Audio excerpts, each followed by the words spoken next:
Welcome to our ocean studio. Here it is twilight in the U.S. Virgin Islands, and we're about to embark on Coming Home, episode 11. And it has been, I think, better part of 2 weeks since we've had the opportunity to share with you from this studio. It's been a little breezy as the trade winds pick up here in the U.S. Virgin Islands, and so it's been a while since we've been able to fire everything up, turn on the lights, and share more insights into Dode songs. So as we return this on episode 11 of Coming Home, the story of Dode's Mizmor, we are reminded that by exacting retribution on those who have been harmed, or against those who have harmed his people, I should say, Yahweh's actually being fair. He's being just. He's being correct. He's being compassionate. It's one of the lessons that God knows that we humans have a tough time learning. There's this sense that we should forgive and we should tolerate uh, religions and political doctrines, conspiratorial theories that have a propensity to encourage people to act badly, such as Islam has for so long encouraged rape and human trafficking, the slave trade, mass murder, and these sorts of things. And therefore, it is actually immoral.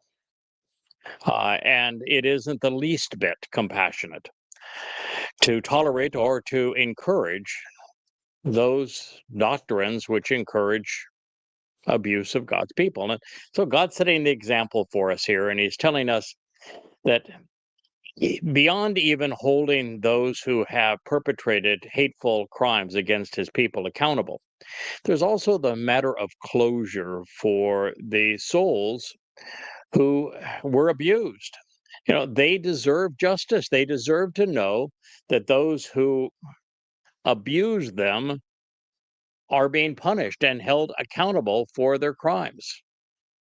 Now, since we know this, so did Dode. And because we're Torah observant, he was able to determine this propensity of our God to be just and moral, just as we are. And it is the place through which we must all walk if our ambition is to know God. Dode as one Ra'ah, Nabi, and Zeroah to another said this. He made known, Yada.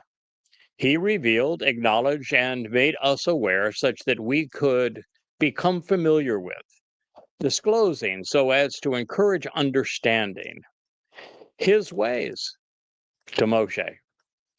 And this is the one who draws out through his interactions, his actions and deeds, his practices and achievements, his effectiveness and engagements with the children of Yisrael, La Bene Yisrael. This is Mizmor, lyrics to be sung, Psalm 103:7. And obviously, this is a continuation of program 10 on Coming Home, where we began to review the first 6 statements of 103:7. And what's important here is that almost everything that Dode had available to him to know God, to develop a relationship with God, to have his heart such that it was in sync with Yahweh's, for his mind to perceive what it was that God wanted him to accomplish, for him even to properly write many of his Mizmor, is the Torah. That's one of the things that makes his 119th Mizmor, which goes through each of the 22 letters that comprise the Hebrew alphabet, arranged in alphabetical order. He authored 8 stanzas to each letter, going through all 22 letters to tell us how to properly observe the Torah. And of course, it's brilliant. And that was his only written communication with God. He also wrote the 19th Mizmor, which states that the Torah is entirely complete and perfect, and that it is responsible for restoring the souls of those who are open-minded. And so it is this recognition that the only thing Dode had, excuse me, apart from the Torah, to teach him about the relationship with Yahweh that God intended, was the communications he had directly from him that would have been the source for his Mizmor and his Mashal, as well as what Yahweh said to him through Nathan, for example. So we're actually in a vastly superior place than was our king, the Messiah and prophet Dode, when it comes to knowing what God wants, when it comes to knowing how to participate in the covenant, when it comes to knowing how to capitalize on the Moed Mikre, when it comes to knowing where we are in God's timeline.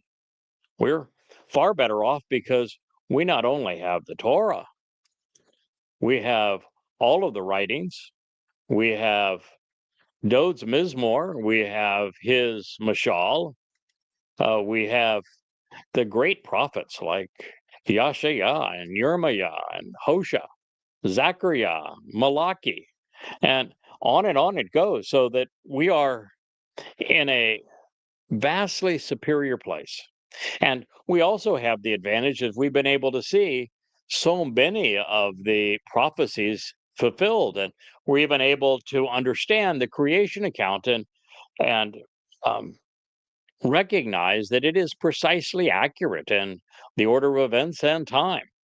Um, we also have the lessons that Dode learned and shared available to us. So it gives us the ability to put God's picture together from beginning to end in a way that was not possible back 3,000 years ago. So it is true that Yahweh made known his ways to Moshe. Now, this being the case, um, it means that the way to God is through the Torah. Moshe scribed the Torah. He's the voice of the Torah and Devarim. He's the one who lived the Torah and from everything from Shemoth names to Kara to be called out to Bob Midbar numbers. He's in the wilderness. The Torah was literally part of his life as he was trying to lead the children of Israel from ignorance to knowledge, from religious beliefs to understanding, from being slaves to being free, from Mitzrayim to the promised land. And it is those ways which are conveyed in the Torah, and the way of the Torah is to embrace the terms and conditions of the covenant and then capitalize on the benefits of the Moed Mikre, which at the time were explained to us, but it's actually David who would figure them out and fulfill them for us. So Yahweh made known, he Yada. He acknowledged and he made us aware. He caused us to be familiar with his ways through Moshe, through his interactions, his actions, deeds, and practices. That's one of the real differences between Moshe and the rest of us, because with Moshe, as I say, most of the Torah, not Bamidbar. Bamidbar was, excuse me, Barashith, in the beginning, Genesis, was simply dictation. Yahweh dictated it, explained it, Moshe wrote it down. But from that point on, much of the Torah was experiential. The children of Israel lived it, and they witnessed the interactions with Yahweh. And that was a different experience. I still would value our opportunity today over that because there weren't a lot of speaking parts from Yahweh to the children of Israel. The fact that Bereshith in the beginning was dictated to Moshe. Our ability to read it today is better than the children of Israel listening to it from Moshe's lips, because we have so many tools to look up and to make connections, and we can understand it through the perspective of time. For example, we now know that the story that was told in the garden is what God values most, and he's going to bring us back to the place we began through Sukkah. So I think that much of it has a greater experience. I mean, for us to be able to read about the events of the Exodus, I think we have a better advantage there because the children of Israel were so irascible. They were so rebellious and mean, so religious that they didn't pay much attention. They certainly didn't understand what God was saying. And we're able to see through their bad example and understand what God values and what he disdains and what they missed along the way that we now can capitalize upon. So it is a little different for us, and I think vastly superior. I would much prefer to be living now than then. Now, that doesn't mean that every time has been better than the time of Moshe and his interactions with Yahweh during the Exodus. For example, from the time of Malachi in 447 BCE to the time that Yahweh imbued his choder with his seven spirits, and we began to analyze the religions that had been so hostile to God's people, and then to proceed to analyze God's testimony and present it in amplified translations and share its intent, revealing insights that had been unheralded and every bit of 2,500 years. There was a real dark period in there where no one had any understanding of what God had conveyed or what he was offering.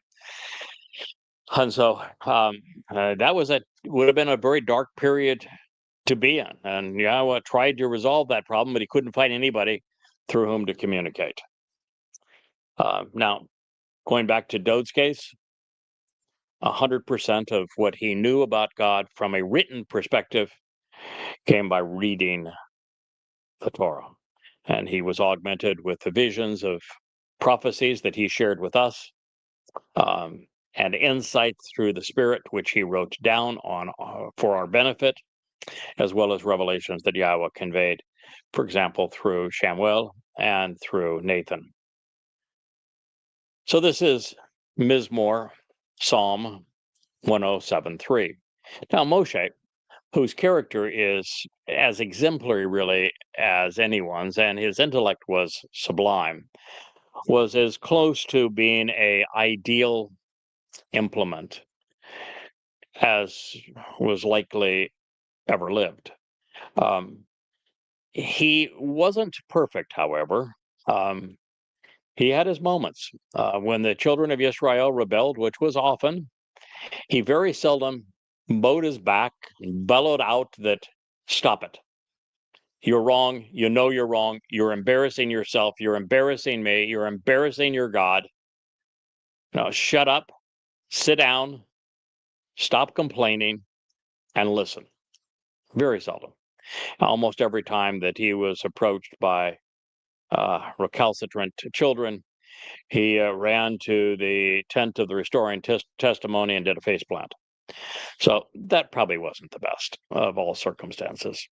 And one time it just got to be too much for him. He was confronted with the children of Israel belly aching, and he told Yahweh he didn't want this job, that it was way too much for him to handle, and that he actually blamed Yahweh for the set of circumstances he was having to deal with. Now, he overcame it, and to his credit, but there are some moments where even Moshe is a little too human.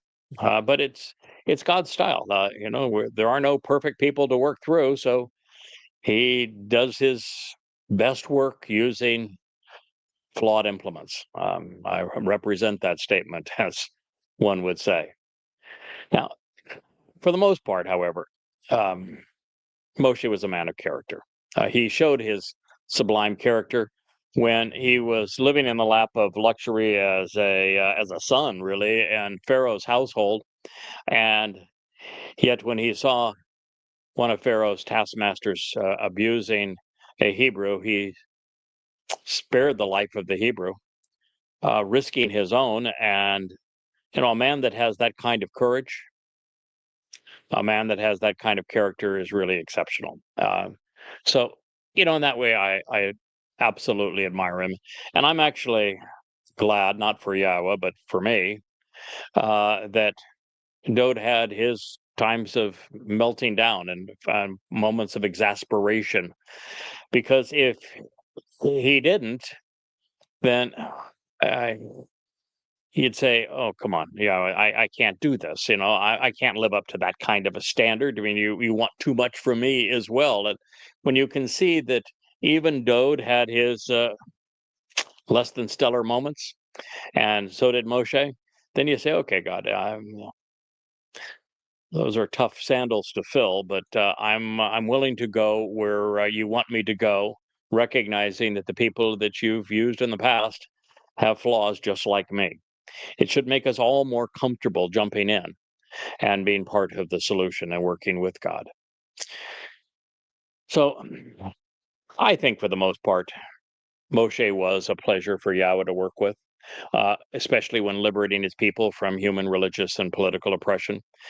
However, as this states, that Yahowah's interactions were with the children of Israel, and that's important because they were quite the opposite. And that means that God would rather achieve his purpose with the dunderheads than work alone, because, well, the children of Israel were dunderheads. And as such, there is a job for everyone. How do you think? How do you think I got this one? Without what Yahowah achieved and communicated through Moshe, Dode's lyrics, his three lives, and his sacrifices really are meaningless. The ghoulish spectacle in the fulfillment of Pesach by being mauled by the Romans and then nailed to a Roman cross, and then the trip into Sheol carrying our guilt, all of that would be absolutely um, without merit if it were not for what Yahowah has done with it. My lovely wife is trying to bring me a margarita to celebrate the beautiful evening here, and I thank her for it. That was Wookie's tail that you saw there. Um, Clearly, I do not work alone. I have wonderful support, and we have a wonderful life here. And so it is a great pleasure to be able to serve Yahowah and to have him really overtly show his appreciation. You can see from the lovely setting behind me that, here I am. It's 6:30, almost 7 o'clock here in the U.S. Virgin Islands. It's a light breeze, temperatures in the high 70s. We overlook the beauty of the sea, and it's a lovely place to be able to offer these insights into our God and to share what we have learned. Um, and so, yeah, well, I think is using even this as a metaphor. What he's trying to say is that if you join with him, if you become part of the covenant family and engage with him, that he will embrace you. And that no matter how much you try to give, Yahowah will provide more. That doesn't mean that life's always going to be easy. I mean, I still put in 12 to 14-hour days, 7 days a week, 90 hours a week at this. So it doesn't mean it's going to be easy. I mean, today was one of the most frustrating days I can recall in a long time.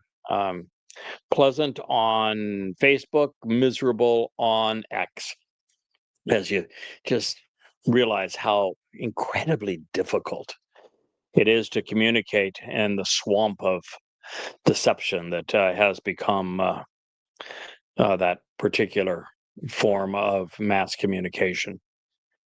But, then you come back out and you have this opportunity to talk to the covenant family, to speak on behalf of Yahowah, to share insights from Dode's Mizmor, to share knowledge that can be gleaned. And you can see there's a smile again. Even Wookie was wagging his tail,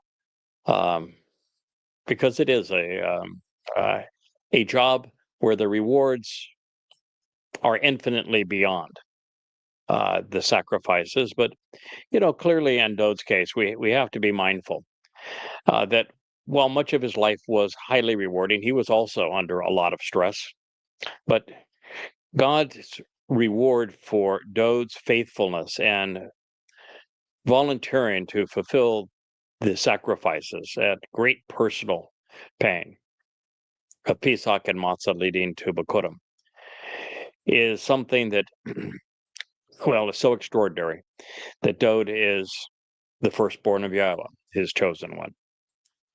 And in this case, to be fair, Dode's sacrifice and fulfillment of the Torah and the Torah's proclamation and explanation of what he would achieve are synergistic. They're literally togetherness. They are promise and fulfillment, narrative and explanation. One did the talking, the other one did the walking. When Dode's nefesh is seen enabling the bereth by fulfilling the mikre, as portrayed by Moshe, nothing is more important or beneficial. And keep in mind, the most, I think, poignant moment in all of the Torah is Devarim 18, where Moshe foretells the arrival of Dode. And clearly, the standard by which Dode was Sadak, considered right and vindicated, and the path he followed are both found in the Torah of Moshe. And that is to say, God's directions are not found in either the Talmud or the New Testament. If you're looking for God's way, throw away the religious books and read what Yahweh inspired Moshe to teach the children of Israel. Now, Dode understood this connection because he was Torah observant. His 119th Mizmor, as I've shared with you, that psalm reveals how we should do as he had done, making it second only to the Torah itself of Moshe as the most important document ever written.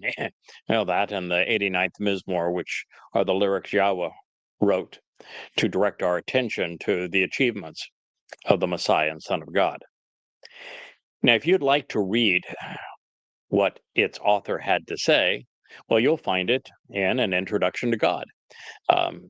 There, one of the many things that you'll discover is that the king of Israel correctly recognized that Yahweh engages and interacts with his people, with Israel. And even when he is not communicating through a Israelite, the message is for Israel. They are the chosen people. They are the descendants of Jacob. They are the natural born heirs to the covenant. They were liberated by Yahweh and given the promised land, and they will be reconciled with him once again. At least a remnant will be upon his return on Yom Kippurim.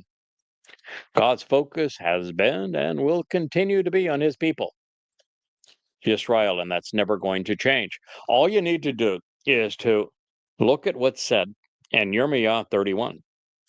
When God restores his covenant, his one and only covenant, he tells you explicitly he's going to do it by affirming his relationship with Yahudim and Israel.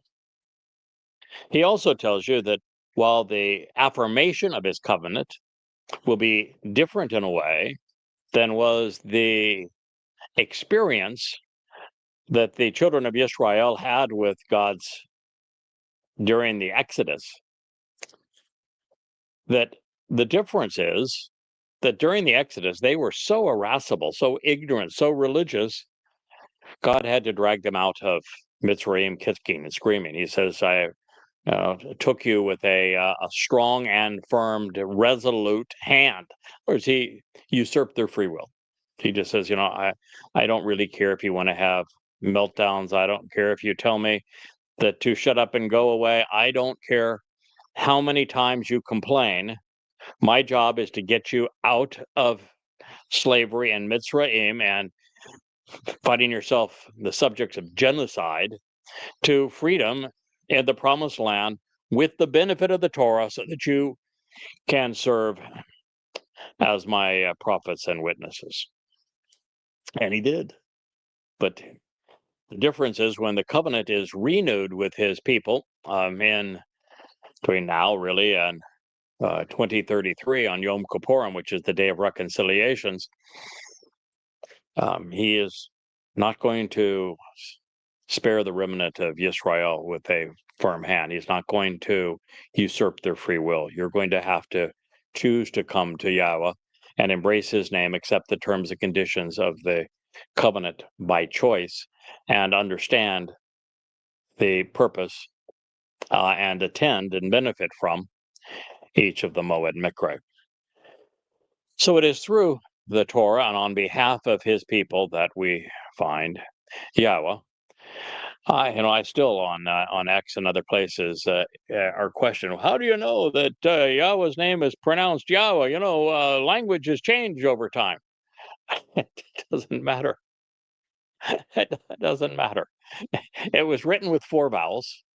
Yahweh explained the proper pronunciation of Yahweh in the verbal root of his name, which he told us was Haya. And in Haya, 3 of the 4 letters are properly conveyed in terms of their pronunciation. Just take the Yah, for example, and Yah and Haya. As for the only letter that is excluded, we find this introduction to Yahweh's name in a book called the Torah. And it is probably the second most commonly uttered phrase between Jews and has been for 3,400 years. The only word that Jews say more often than Torah is shalom. Well, Torah and shalom have a letter in common, and in both cases, that letter is the Wah, and it is pronounced as an O. So, it is Yahweh, which is a proper transliteration of the name of Elohah, also from the Wah, God, guided by his Torah from the Wah and also the the Hey, instructions regarding his Haya, existence, and our Shalom, reconciliation. So Yahweh is compassionate, Rakum. He has strong feelings, and he is enduring in his commitment to his adoration and his favor for his people. And he wants to provide a reprieve from judgment, and he is merciful. Wah Chanun. He is inclined to bestow favor and to provide unearned benefits along with generous blessings, being fortuitous, long-suffering also, and loyal, slow to anger. And this is from Arak off, unable to endure that which is, that's probably not for you, Wookie. Probably not good for you. Wookie, I think you need to get down, buddy, because if you were to hit that keyboard, you would end the show rather abruptly. So you be careful, pal. Yes. Oh, no, careful. Sit down. Sit down, Wookie. Wookie, come on. Come on, bud. Come on, Wookie. Come on. Come on.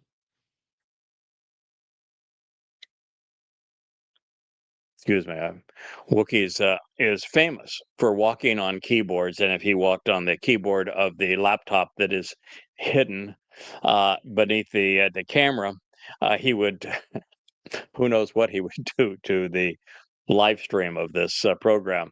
But anyway, here we are reading that Yahweh is telling us that that he is compassionate, that he is adoring of his people, that he is merciful, and that he is long suffering and loyal, slow to anger, and that he is abounding in love, overwhelmingly kind and steadfastly loyal. Rob Chasad, abundantly generous, offering tremendous assistance and rewards. Ms. Moore lyrics to sing Psalm 103:8. This is the Yahweh that I know. I have had a fortuitous relationship with Yahweh in the sense that at no time has he ever done anything that would cause me concern. There's no point that he was overpowering. There's no point that he was fearsome. There's no point that he was demanding.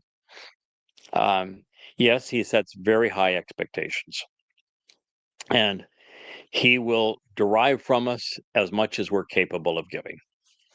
But the more we work, the more we contribute, the more we find that Yahweh provides benefits and rewards. He is exceedingly loving and steadfastly loyal to those who come to know him, appreciate him, agree to share what they have learned about him, and who are committed to working with him. This is back to this reality that no matter how much I try to contribute, and it's been a fair amount. It's now 24 years and over 100,000 hours.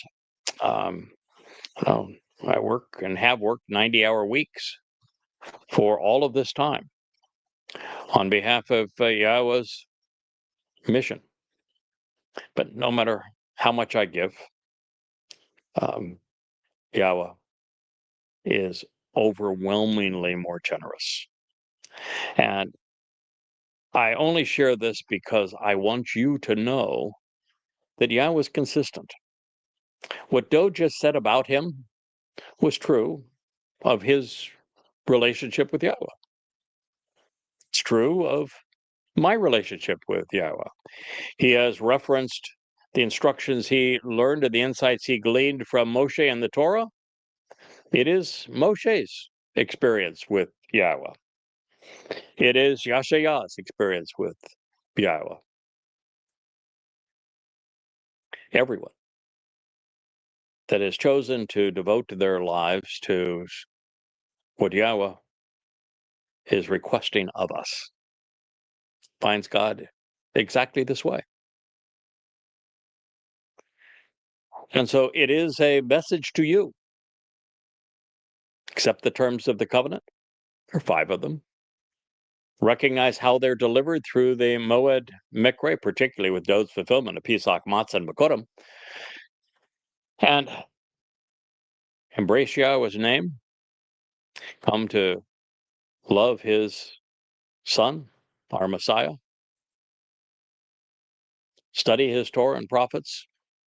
Share what you have learned. Contribute. You'll find God just the same.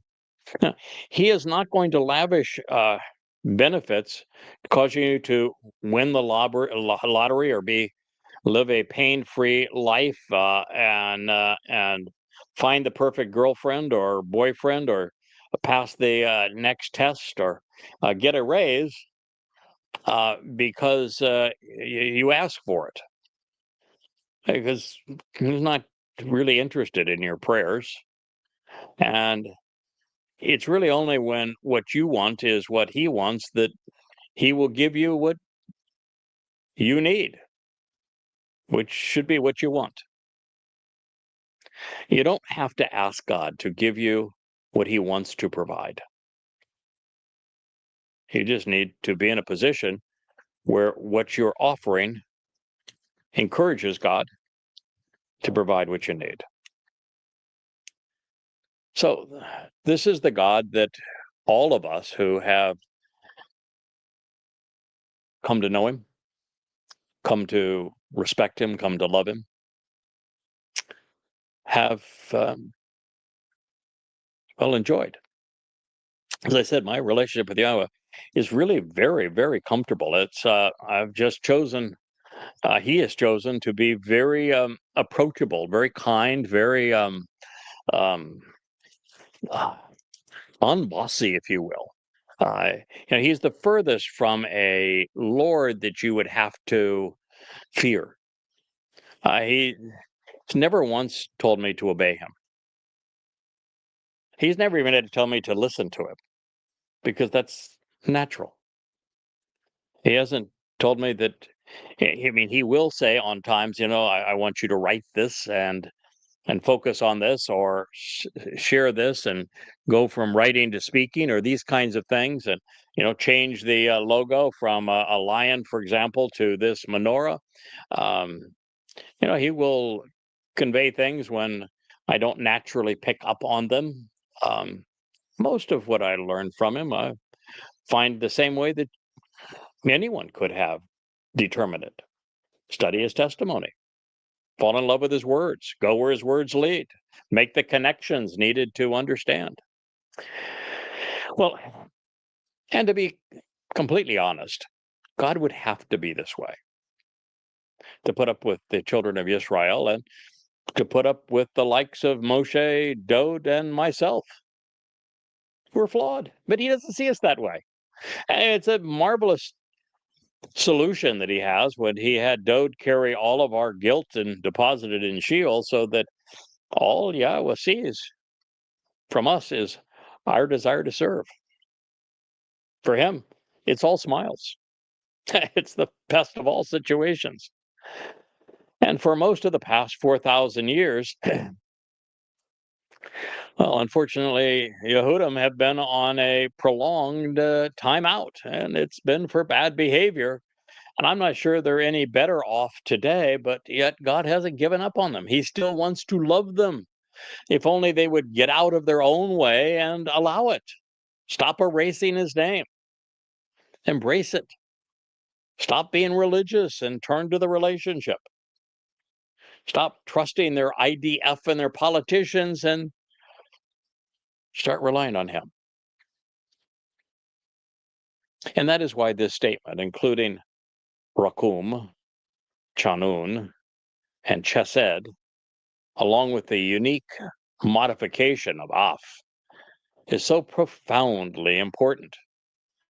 Yahweh is magnanimous, no matter how fast and furiously we strive to contribute. And boy, I've done my best. He always gives us more than we can possibly provide.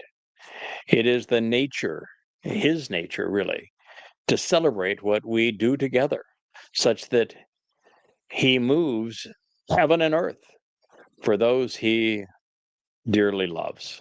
And he will do anything for us in return. I mean, this clearly is the best possible relationship. And it's important for everyone who loves Yahweh to recognize that this is his nature. You can't outgive God.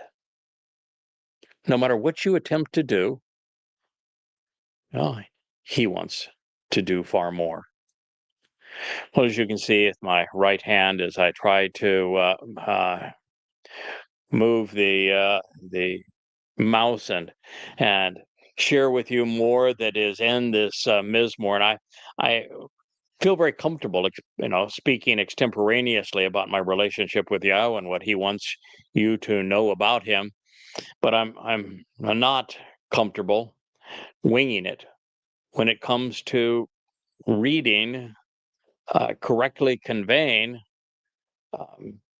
his testimony as it's revealed and for example, in this Mizmor, the 103rd.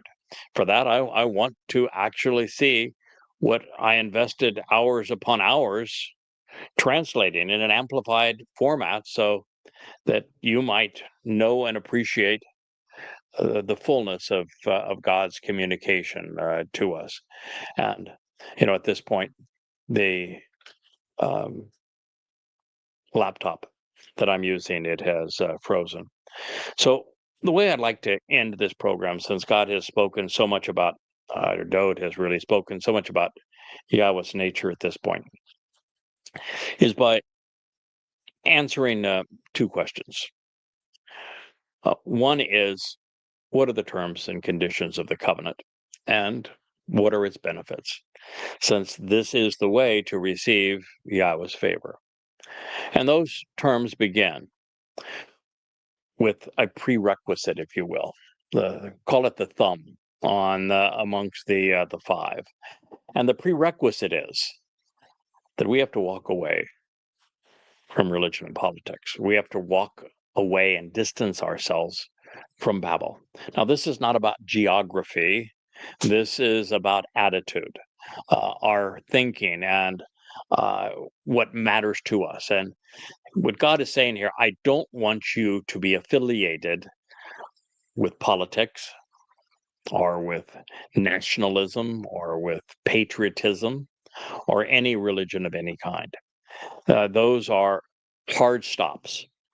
If you are in any way overtly political or religious, God will not accept you into his company. He is not going to open heaven's door for you. It is the prerequisite, which until you have resolved, you can't take the next step. If you look at Abraham and Sarah, they had to leave Babel and were on their way to Haran when Yahweh introduced himself. If you look at Moshe, who Dode has mentioned, he had walked away from Mitzrayim. He had distanced himself from the religious politics of the country in which he was raised. And this is an essential prerequisite. It's religion or the covenant. You cannot have both. It's politics or relationship. It's reliance on God or nothing. So the second condition of the covenant is to walk to God and allow him to perfect us. Now, there's only one way, one walk to Yahweh, and that's through the Moed Mikre. And Yahweh is not telling us that we need to be perfect. He's telling us that he wants to perfect us. This is done during Matzah, when Dode's Nefesh soul carried our guilt into Sheol to deposit it there, never to be seen again. And so we become perfect in God's eyes because our guilt is removed. So this means that we need to capitalize on the Moed Mikre, particularly the first three. Pesach, which opens the doorway to life, Matzah, which makes us perfect before God, and Bikurim, which enables us to be part of God's family. The next statement is really related to this, the next requirement, number 3, if you will. Number 3 is to trust and rely on Yahweh. We humans have had the propensity over the years to do just the opposite, to trust and rely on all manner of religion and our politics and our military and our country and, oh my goodness, so many different things. And Yahweh was saying, no. If we're going to have a relationship, I want you to trust and rely on me. I rely on me. I want to be your father. I want you to know that I will uplift you, that I will protect you, that I will care for you. But I'm not going to compete. You can't say I'm going to rely on the IDF and say I'm also going to rely on Yahweh. No, it doesn't matter that the IDF could do good work. But your reliance in terms of your life and liberty needs to be on Yahweh. The fourth condition, if we were to do it this way, so prerequisite, and the fourth now of those 5 conditions on your hand uh, would be that to be part of the covenant, we need to be observant. And in particular, we need to closely examine and carefully consider the terms and conditions of the covenant. We must come to know what God is offering, what he is expecting in return, uh, before we can honestly capitalize upon it. So the fourth condition is to closely examine and carefully consider these terms and conditions of the covenant that I'm sharing with you so that you can respond to them appropriately. And the fifth condition is for parents. Uh, Yahweh asking us as mothers and fathers to circumcise our sons on the eighth day so that they are prepared for the covenant, they're set apart unto God, and that we remember to raise them such that they will appreciate being part of the covenant. And if we're a man and our parents didn't do the right thing, then we need to be circumcised, because circumcision is the sign of the covenant. It sets us apart unto God. It is the way that we express our commitments, our signature, if you will, that we want to be part of God's family. And it is a requirement. All five of these are the requirements of the covenant. They are the terms and conditions to be part of God's home. And he's serious about them. In fact, he says that if you're not circumcised, then you can't participate in Passover. And that is because the worst thing you can do is to gain eternal life, but be separated from God. So circumcision is a requirement to go through that doorway to life, which then takes us across the threshold of matzah for our perfection, which then leads us into God's covenant family. Those are the five conditions. On the other hand, there are five benefits. So, what are the benefits? First, through that doorway of life of Pesach, we become immortal. Oh, immortality. Now, immortality can either be really good or really bad. All depends on where you spend it. And if you're immortal and not perfected through matzah, then there's only one place that you can be immortal, and that's at Sheol, the place of separation. So that's why God says, I don't want you to participate in Passover unless you're prepared to be a member of the covenant and can go all the way through this process, because that would be a really bad thing for you to be immortal and estranged from me. So the second benefit of the covenant is perfection, that God perfects us so that we can be part of his family. The third is inclusion in the family. That is delivered through Bikurim, where we follow the firstborn of Yahweh and become firstborn children of God's covenant family. The fourth benefit is that God enriches us. He has all of these wonderful things to give, including this entire universe that we are going to inherit, and his home in the seventh dimension beyond this universe. So God wants to enrich us. He wants to enrich us with knowledge. He wants to enrich us with liberty and freedom. But he also wants, and that's the fifth benefit, he wants to empower us. And that's particularly wonderful because we are currently three-dimensional beings stuck in the ordinary flow of time, and we're going to be empowered through the entirety of the fourth dimension and be able to maneuver in time. And then through the fifth and the sixth dimension into the seventh dimension, where each of those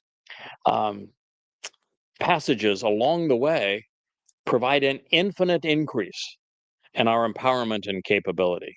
So, as part of the covenant, that fifth condition, we are enormously empowered and our capabilities are enhanced. And so, those are the five benefits for those who accept the five conditions of the covenant.